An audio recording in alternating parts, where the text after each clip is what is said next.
El 27 de junio de 1973, Uruguay experimentó un golpe de Estado fruto de una crisis gradual del sistema político. Liderado por el expresidente Juan María Bordaberry y enmarcado en la Operación Cóndor, el período dictatorial se caracterizó por instalar el terror en el país de los 70, siendo las fuerzas conjuntas las responsables. La sociedad uruguaya, encontrándose ya presos los principales líderes del Movimiento de Liberación Nacional Tupamaros, fue víctima de un brutal terrorismo de Estado que dejó como saldo violaciones a los derechos humanos sin precedentes.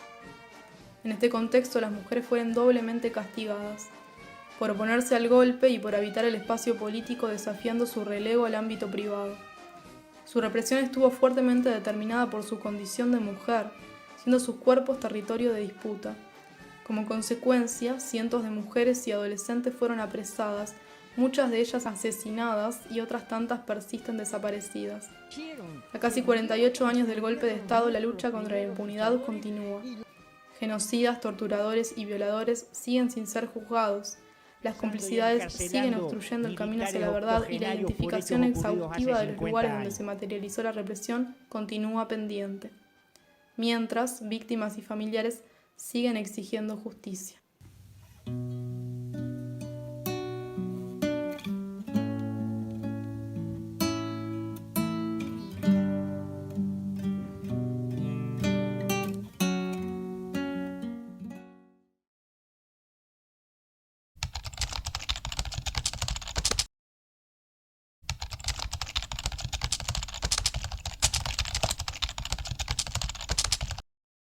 Militar gremialmente y, y empezaban los intercambios importantes en las asambleas con respecto a distintas situaciones que habían. Desde el punto de vista universitario, el presupuesto de la universidad, que era un desastre. Otro tema era el boleto estudiantil, el boleto para estudiantes con descuento. Entonces se empezaron a hacer manifestaciones, marchas, entregábamos volantes a la gente, tal, me fui incorporando y se empezó a hablar de la posibilidad de un golpe de Estado en este país. Entonces, asamblea, y por supuesto voté que si había un golpe de Estado ocupábamos la facultad y no entregábamos el local. Éramos un montón al principio, tuvimos que hacer especies de guardias, entonces hicimos rotación, inclusive había compañeros que iban a la azotea de la facultad y informaba lo que pasaba en el Palacio Legislativo, que estaba vacío, que había tanques, bueno, veíamos los obreros de Alpargatas, veíamos una cantidad de cosas, veíamos Montevideo semidesierto, hasta que el ejército rompe la puerta y entran y nos sacan y nos piden la documentación a cada uno, nos fichan. A los que estábamos ahí en ese momento nos ficharon. Y 2 meses y pico después, 3 meses, nos empezaron a ir a buscar, y a partir de ahí, como no me presenté a su citación, quedé requerida.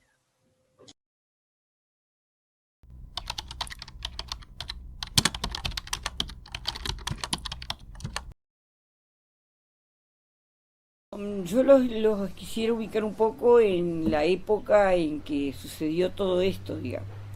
Yo hasta junio del 73 estaba estudiando en Montevideo. El 19 de junio del 73 decidí venir a Durazno a visitar a mi familia. Yo estaba viviendo en Montevideo y cuando llegué acá a Durazno, salí con mi madre y mi sobrina Nacelia, que era chiquita en aquel momento, no tenía ni un año. Y me detuvieron y me llevaron presa al cuartel de Durazno. Fue un policía de particular que se identificó ahí con una cosa y dijo que yo lo tenía que acompañar. En el momento en que yo caí presa, estaba mi hermano Antonio, que hacía unos meses que lo habían soltado, porque era menor, y mi otro hermano Elías y mi cuñada presa. Y mi sobrina había nacido en la cárcel, entonces que la situación de la familia pobre era bastante mal.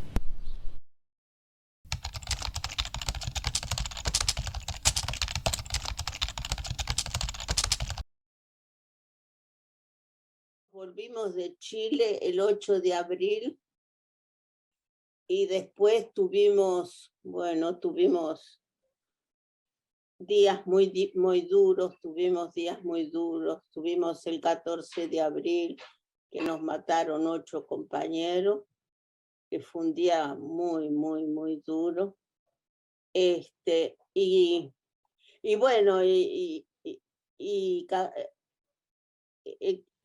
14 de abril nosotros caímos el 13 de mayo. Eso, ¿cómo fue? Bueno, me agarraron, me pusieron en una celda, como yo te digo, en una celda chiquita. Entonces, ahí me dejaron 6 meses, como yo te digo.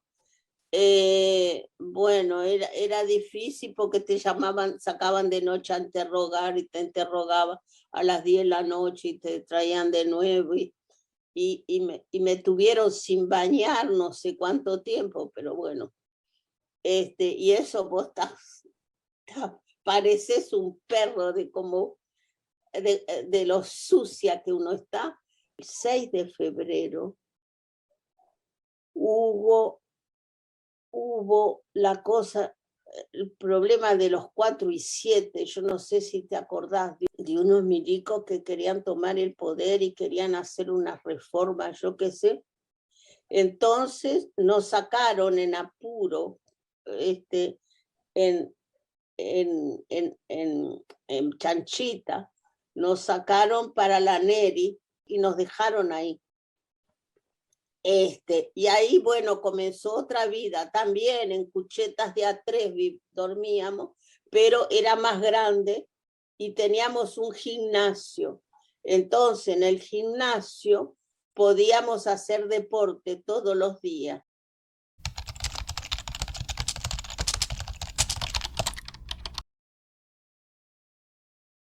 Años 12. En el 31 y fui, ya ahí empecé a militar en el gremio estudiantil. Me acuerdo que en primer año ya me eligieron delegada de clase, era así una rata. Y después al poco tiempo me afilié a la Juventud Comunista, es decir, había mucha política. Caí presa en el 75 y estuve suspendida de estudiar.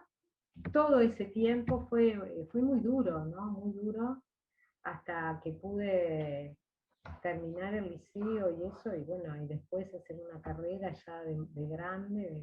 Bueno, yo tenía 15 años y cumplí 16 a los 4 días en el medio de la tortura, 16 años. Caímos 40 jóvenes entre adolescentes, ¿no? Entre 13 años y 18 años. Fue tremendo. En abril del 75 hemos hecho la denuncia, pero hasta el día de hoy nunca, no solamente no ha sido enjuiciado nadie, nunca fue así, nunca se presentó a declarar ninguno de los torturadores. Estuve presa un mes en el cuartel de 33 y después nos trajeron para Montevideo a los grandes de 15 a 17. El Consejo del Niño, que es el INAUDI ahora, a 8 meses acá en Montevideo, en el Hogar Yaguarón.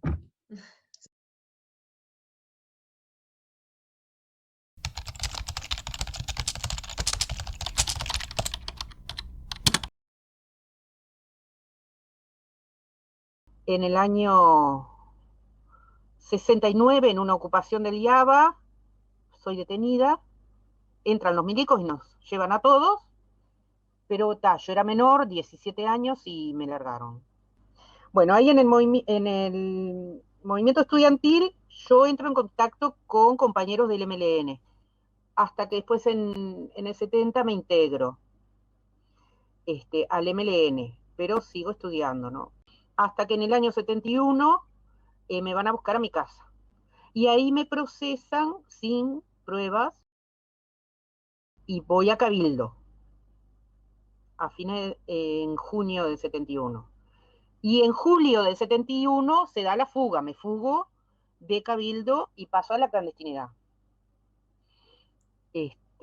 Hasta mayo del año 1972 que vuelvo a ser detenida. Y bueno, eso estuve presa 13 años hasta la amnistía. En febrero del 73 fui para Punta de Rieles, al penal que hacía unos días que se había inaugurado.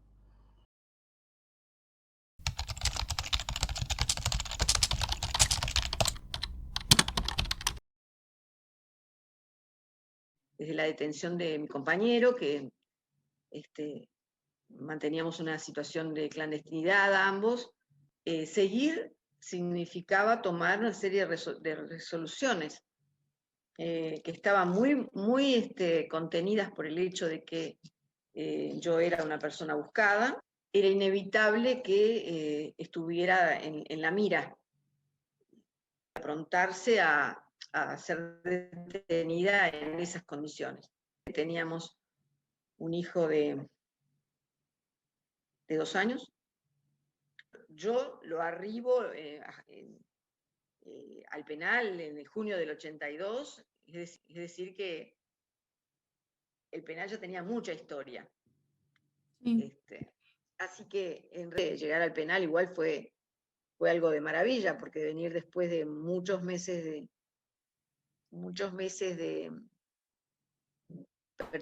pertenecer allá a un lugar de clandestino, de tortura, bueno, es decir que llegaba a un lugar para mí mucho más amigable, llegaba bien y llegaba viva.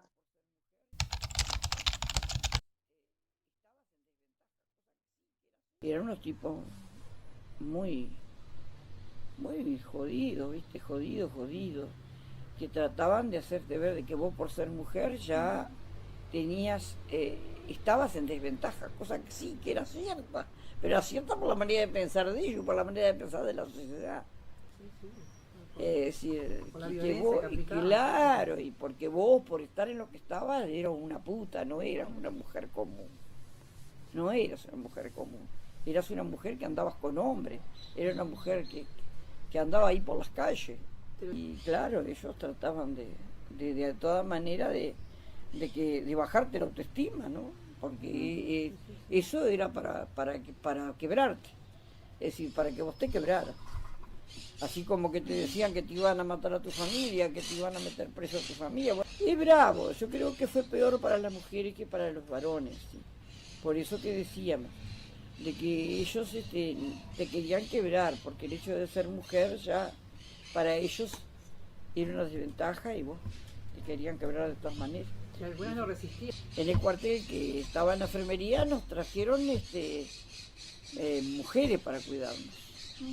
Teníamos dos enfermeras mujeres que se turnaban. Yo hasta ahora la veo a una de ellas, la saludo y ella me saluda a mí. Pero había aquello de que porque eras mujer, la otra se sentía solidaria contigo porque era mujer también. Ese tipo de tortura. No todo el mundo resiste. Yo obviamente que era discriminada, que lo que me hizo pagar la dictadura me lo hizo pagar por ser de izquierda, por enfrentarme a ella, pero además por ser mujer y no haber hecho ni cumpleaños de 15, ni haberme casado con mi noviecito, ni haberme casado, ¿entendés? Todo eso que se hacía socialmente, ¿no? Que en mi época hasta te presentaban a los 15 años en el club social. Esas cosas pasaban en aquella época. Esas políticas que estamos trabajando para el memorial, porque dice que ni siquiera tenemos un memorial. La actividad organizada por el Grupo de Expresas Políticas de Uruguay se realizó en la Plaza Las Pioneras. El colectivo, formado recientemente, promueve la creación de un memorial para reivindicar a las miles de mujeres privadas de libertad por el terrorismo de Estado, muchas torturadas y algunas desaparecidas. Todas nosotros nos unimos para poder enfrentar lo que fue el terrorismo de Estado, lo que fue el desgaste que nos hicieron, lo que fueron las violaciones, lo que fueron las torturas, lo que fueron las compañeras que también fueron rehenes, que poco se habla de eso. Nosotros armamos un grupo como para sensibilizar sobre este tema, para de alguna manera ubicarnos en el marco de la sociedad entera, que de alguna manera, en el marco particularmente de las mujeres, hemos entendido que hemos tenido un lugar en el pasado que hoy de alguna manera también se está relacionando con las mujeres que luchan hoy. Sentimos que la marcha de hoy en contra de la violencia contra la mujer siempre invisibilizadas, ¿no? En aquellas épocas, y bueno, y en la dictadura también nos dimos cuenta que éramos doblemente castigadas, por lo menos doblemente, capaz que más veces, por ser de izquierda, por desafiar el orden político establecido, es decir, enfrentar la dictadura, pero también por desafiar el patriarcado. Cada una de las mujeres, ¿no? A lo largo de toda la dictadura y las distintas caídas, incluso los distintos grupos políticos que cada uno tenía sus particularidades, todo eso refiere a, va en paralelo. En realidad lo que vengo a ver allí es un trato, sí, es un manejo muy interesante desde el punto de vista de la investigación, del tratamiento hacia las mujeres de acuerdo a sus características, de acuerdo a lo que se prevé, e incluso de acuerdo al tema de género, ¿no?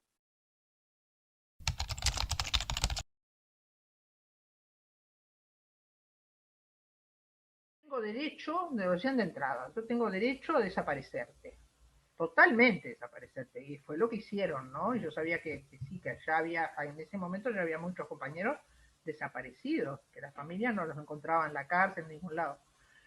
En la Tablada justamente era un centro clandestino, o sea, mi familia fue a preguntar por mí después que vieron que yo no aparecía por ningún lado, y ahí dijeron que no, que era un centro donde guardaban material en desuso del ejército. Eso fue lo que le dijeron a mi hermana.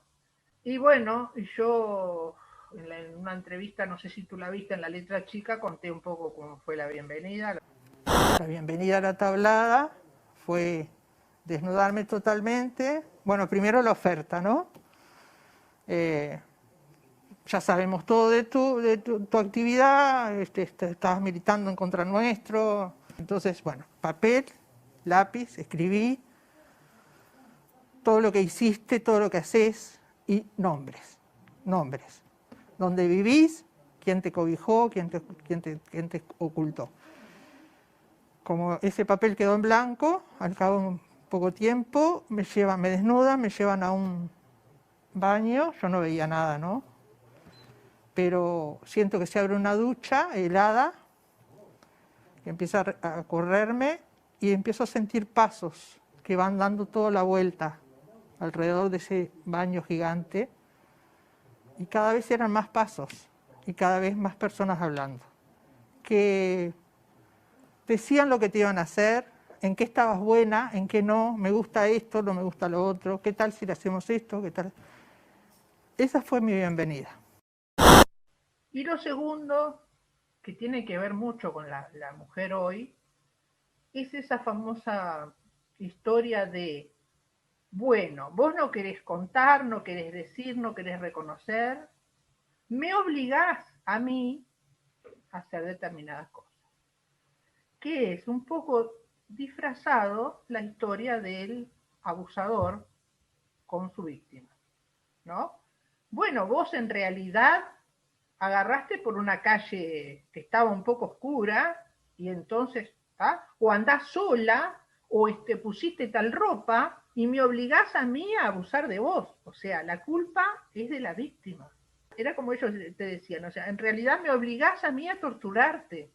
Además hacían competencia entre ellos, yo lo vivía, encapuchada y todo, pero lo vivía, lo oía, o sea, quién torturaba mejor. Y bueno, cuando ya no les interesaba demasiado más lo tuyo, recién aparecías detenido en esa fecha.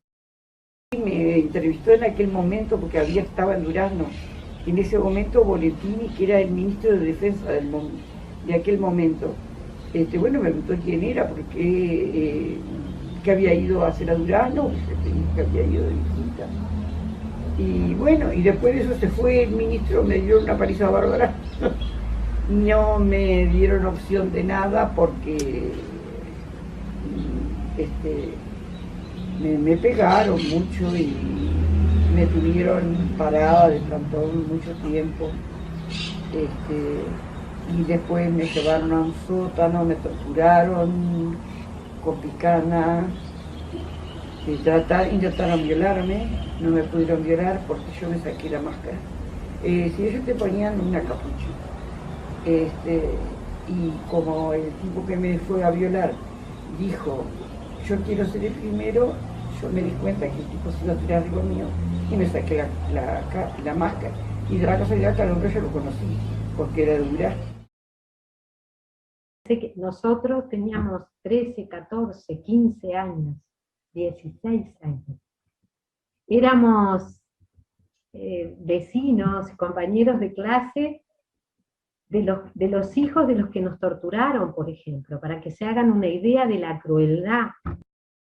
Bueno, comimos polenta con gusano durante yo qué sé cuánto tiempo, yo no sé. Yo creo que años es lo más difícil, ¿sabes? Cuando vos sabés que vos no sos dueño de tu vida, del momento que caes en cana, ni de tu vida ni de tu cuerpo. Y eso deja traumatismos muy grandes.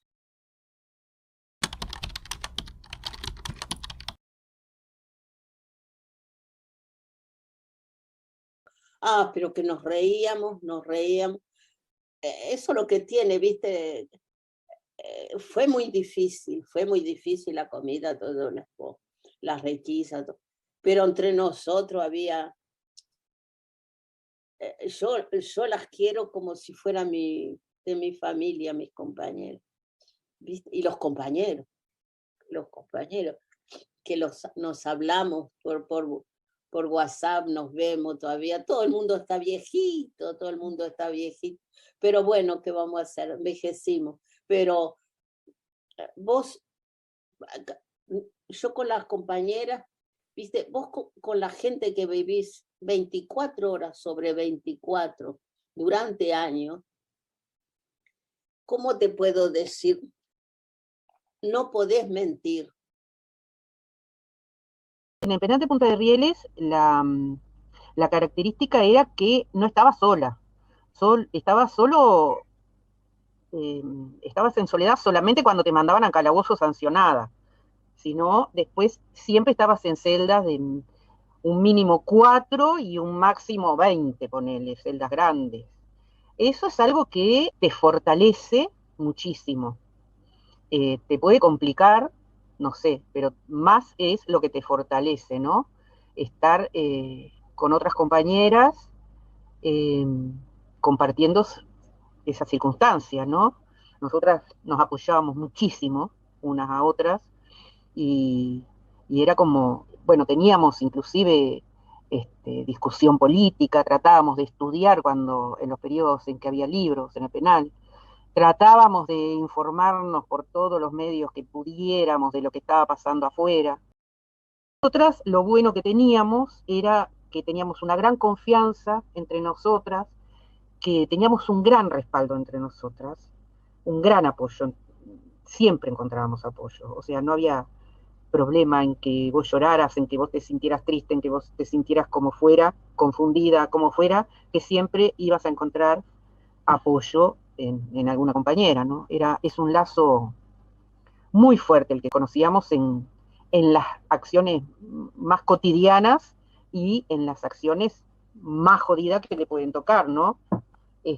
Conocí a casi todas las mujeres, no todas, pero a muchas de las mujeres que pasaron por el penal, no podés ser amiga de todas, pero sí tenemos nuestros núcleos, ¿no? de amistad. La llaman, la bajan, vuelve horas después.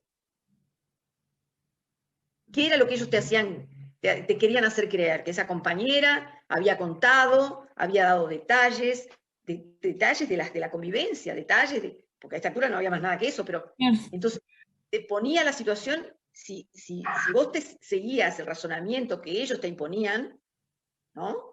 Sí. Vos estabas excluyendo. Alegría sin dejar, risa clara que no olvida. Y seguimos día a día.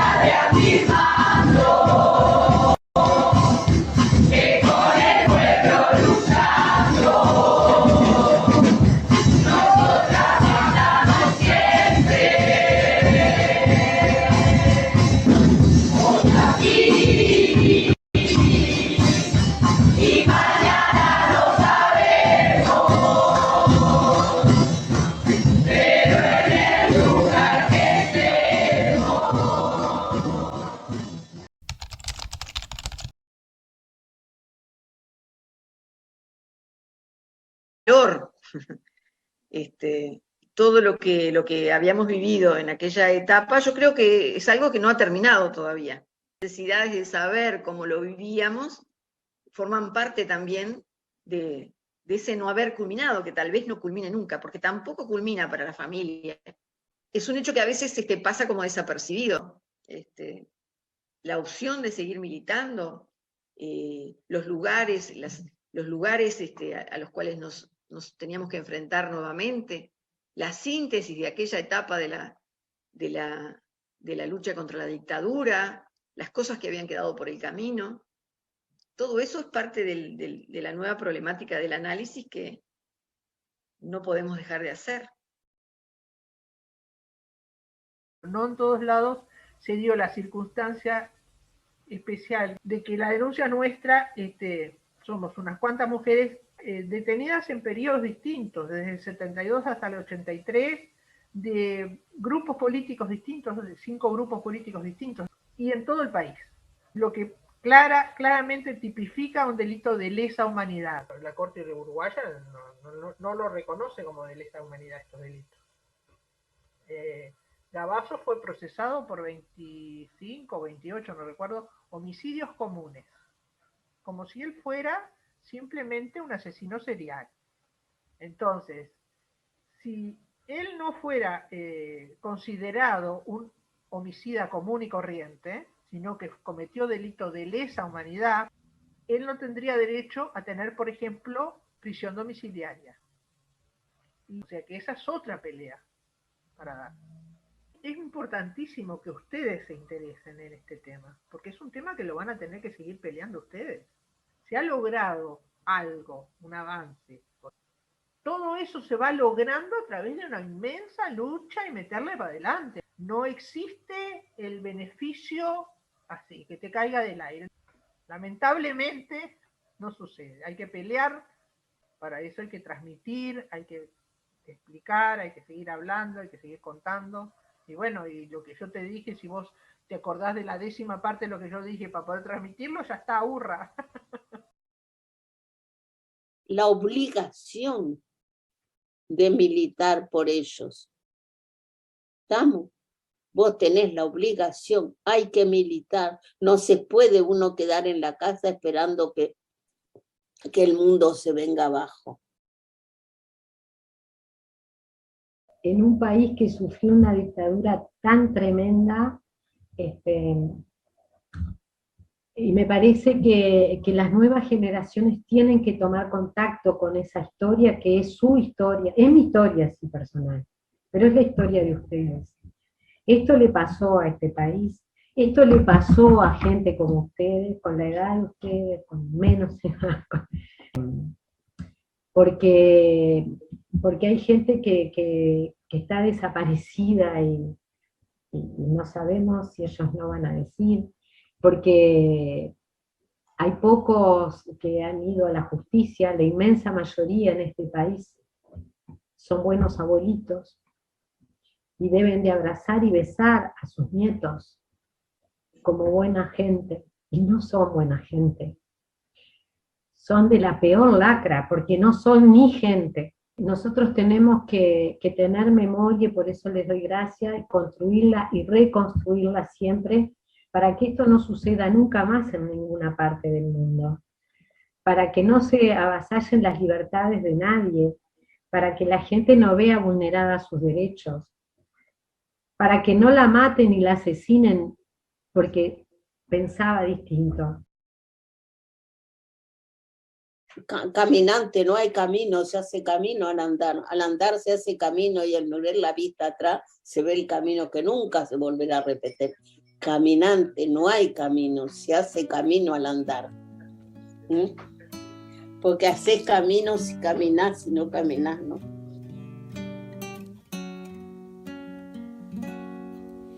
Tú no podrás volver atrás, porque la vida ya te empuja como un aullido interminable, interminable. Te sentirás acorralada, te sentirás perdida o sola.